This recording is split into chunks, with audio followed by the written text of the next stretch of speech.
Yo guys, Catcher here.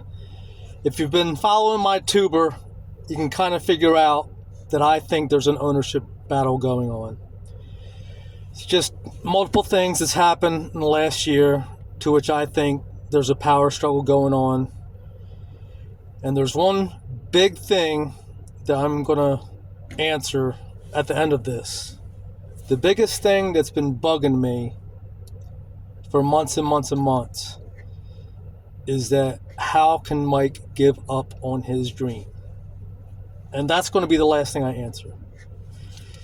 But the first thing I want to address is the idea itself, how big this idea is, how much insane success it started out with. How do you give up on that? How do you just let that go?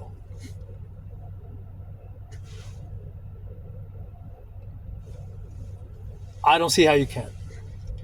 Okay, so that's from both ownership point of view. Now this is from the dream point of view, just from Mike's point of view.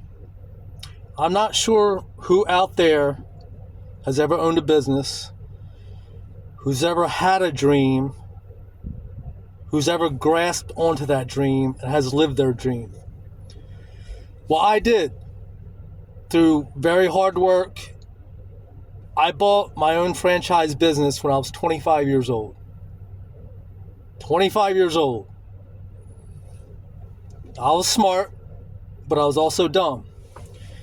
I made huge mistakes, trusted the wrong people, bad decisions, and that's why I was so lenient with Mike for so long, is because I've been through part of what he's gone through. But one thing I never did is I never treated people badly. Never. I always treated people with respect, and I always looked out for people.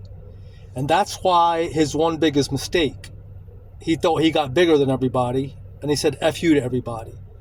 So that's why he's in the situation he's in now. If he never did that and he respected people, he would have had much more support. So that's where we come to this dream thing. If it was his dream, this guy worked 120-hour weeks, 4, 5, 6, 7 years ago, he was writing all these things on paper. When you have a dream and you don't just work for someone else, and you have your own dream to have a business, it takes you over. You can't stop. You have to do whatever it takes to achieve the dream. You don't let it go. Okay? I made mistakes when I bought my first business at 25 years old. Just young and dumb and made mistakes and all that. But even though near the end of that, my dream, I held on. I fought for 40 years to try to get back up above water because it was my dream. I refused to let my dream go. Something Mike has going on is way bigger than my dream. So this one question that always comes back to me is that how can he give up on his dream? How does he give up on his dream? And I still have not been able to answer that question. So therefore, I don't think he has. Some way, somehow, with all the stuff going on, I still think he's going to make a go at trying not to give up on his dream. I don't know how. I don't know all the laws. I don't know all the slickery. I don't know where all his money is. I don't know who else he can have as a face person. I don't know. He probably pierced the veil. So I don't understand how he can just give up on his dream. Now the other guy is different. He has another reason not to give up on a dream. Because he tasted it.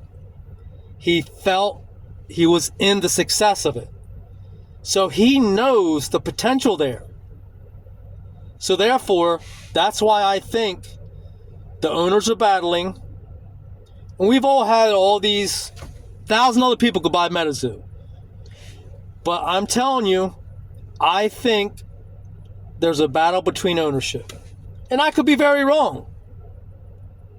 But I just don't see how either one of those guys can just give up and let it go.